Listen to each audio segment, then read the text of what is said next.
Welcome back, everyone. I'm your host, Rasul. I hope you're all doing well and staying on the right side of life.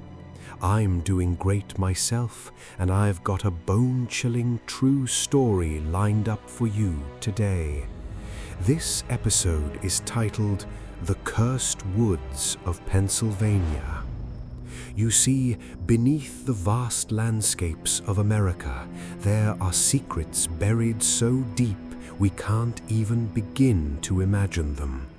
We often think of developed nations as purely modern, but deep within the wilderness, there are places where the laws of science simply don't apply.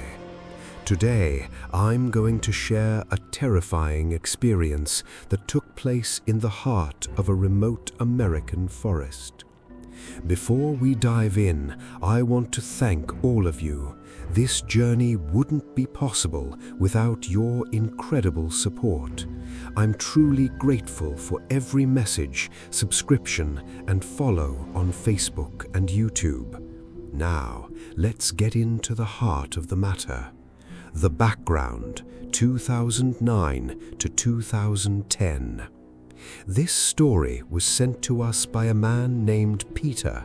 It centers around a desolate stretch of forest in rural Pennsylvania between late 2009 and mid-2010. Peter's father, Thomas, was a successful entrepreneur looking for a fresh investment. After months of scouting, he found a massive plot of land nestled inside a secluded forest. It was miles away from any major town, surrounded by dense, towering pine trees, a picture of absolute peace and quiet. After clearing all the legal hurdles, Thomas purchased the land with plans to build a state-of-the-art cement manufacturing plant. The beginning of the unthinkable. Before breaking ground, Thomas followed local customs and held a small ceremony to mark the start of the project. He hired an experienced contractor and a large crew of laborers to begin the initial site preparation. But within just a few days, things started to go sideways. One afternoon, Thomas arrived at the site and was shocked to find less than half the crew working. When he confronted the contractor, the man looked visibly shaken. He whispered, "Sir, a strange sickness is spreading. Since last night, dozens of men have fallen ill. They're terrified and they don't want to stay here anymore." The next day, it got even weirder. The original crew was gone, completely vanished, and replaced by new faces. Those who had been there at the start had fled in the middle of the night. Soon, Thomas himself began to feel a heavy, inexplicable malaise. He felt drained of all energy, his heart would race for no reason, and a deep sense of dread followed him like a shadow every second he was on that land. Thomas wasn't a man who gave up easily. He first consulted a local priest, but the church had no answers. He then brought in a spiritual consultant to cleanse the site.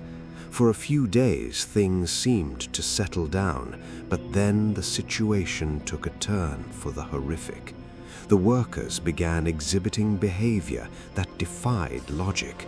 Thomas witnessed it with his own eyes. A burly, rugged laborer suddenly began speaking and gesturing in an unnervingly feminine manner.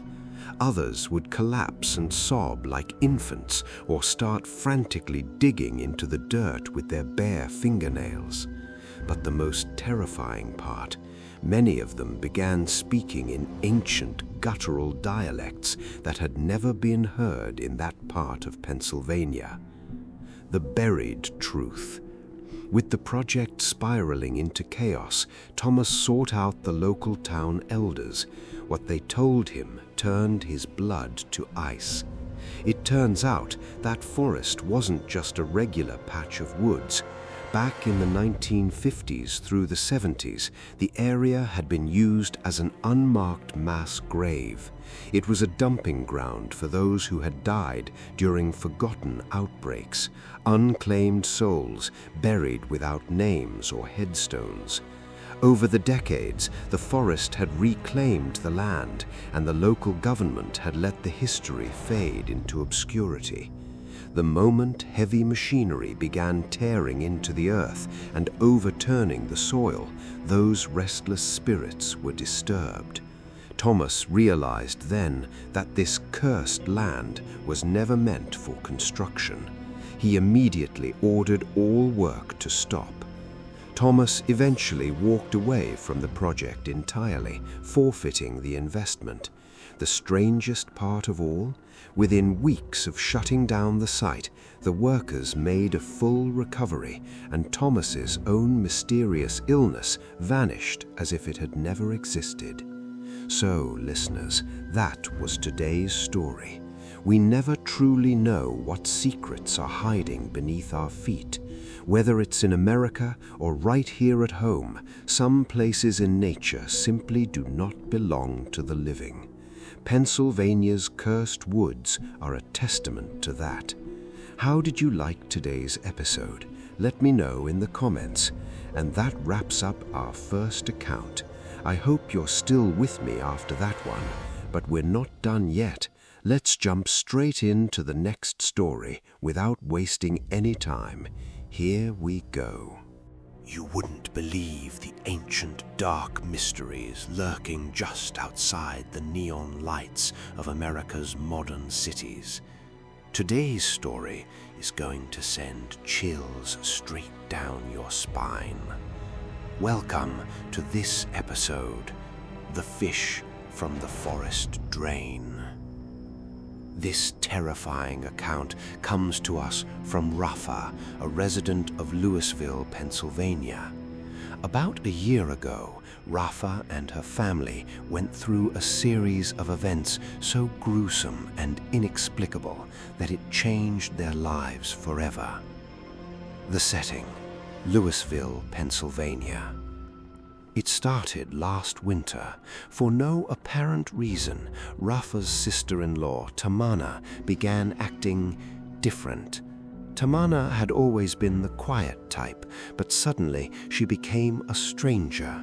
In the dead of night, she'd be found perched high in the branches of an old oak tree behind the house, or sitting by the edge of their abandoned swimming pool, whispering to someone who wasn't there. Even when the local priest came to perform a blessing, nothing changed. She was gripped by a monstrous, inhuman hunger.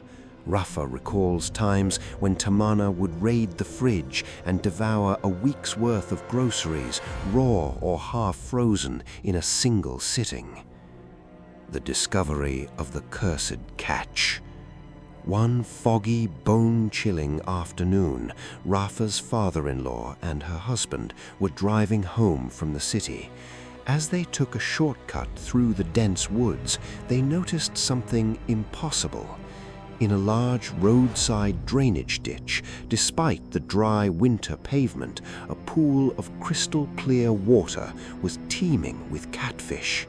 Thinking some local fisherman had accidentally spilled his catch and unable to resist the lure of a free meal, they gathered about 15 or 16 large, flopping fish and brought them home. When they walked through the front door, Rafa's mother-in-law, a woman who grew up with old-world superstitions and a keen spiritual intuition, paled at the sight. She warned them immediately. These aren't normal fish. No one leaves a catch like this in a forest drain. This is a trap set for the greedy. Throw them back, now. But Rafa's father-in-law, a man of modern science and stubborn logic, brushed her off.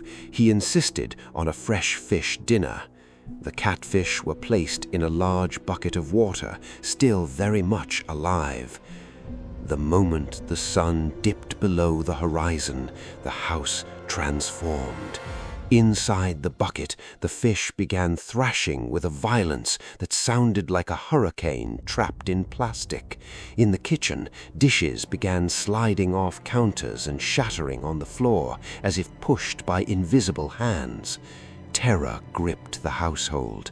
Rafa called a local paranormal specialist who gave them one stern piece of advice: do not enter the kitchen tonight. They locked their doors and went to bed hungry, but the real nightmare was just beginning. In the middle of the night, Tamana's body began to convulse. Her eyes rolled back until they were almost bulging out of their sockets. In a raspy, guttural voice that wasn't hers, she shrieked, "How am I supposed to sleep?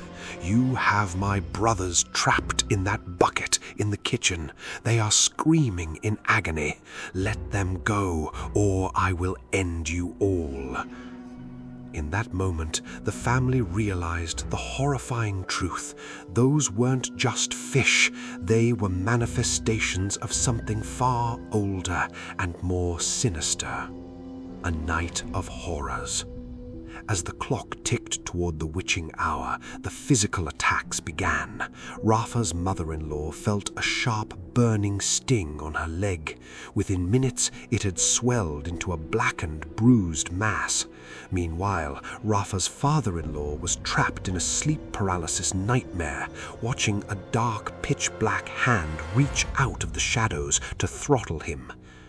Around 2 a.m., Rafa's husband began speaking in his sleep, strange, rhythmic chants. He was hallucinating, claiming a dark silhouette was sitting at the foot of the bed, humming an ancient, mournful tune. In a fit of uncharacteristic rage, he turned on Rafa, striking her, something he would never do in his right mind. But the climax of the horror happened at 3 a.m. Rafa found herself walking out of the house in a trance, drawn by an invisible thread toward the old cemetery behind their property. Just as she reached the shadow of a massive pine tree, she felt a hand grab hers. She looked to her side, thinking it was her husband who had come to save her. But when the figure turned its head, Rafa saw a face that was distorted, melting, and utterly demonic. Her blood-curdling scream finally broke the trance and brought the rest of the family running to her aid. As soon as the first light of dawn broke the horizon, the family didn't hesitate. They took the bucket and dumped the fish back into that same forest drain. Later that day, an expert came to ritually seal the house to prevent any further intrusions. Rafa says that while the worst is over, Tamana is still not entirely herself. To this day, there are moments when the restless spirits of that deep forest try to reclaim a seat at their table. So, listeners, that was today's story. We live in a world of technology, but there are ancient laws of nature that we ignore at our own peril. Greed is a powerful lure, and as Rafa's family learned, sometimes the catch of the day is something you should never bring home. What did you think of today's episode? Be sure to let me know in the comments. Stay safe, stay healthy, and stay alert. Goodbye.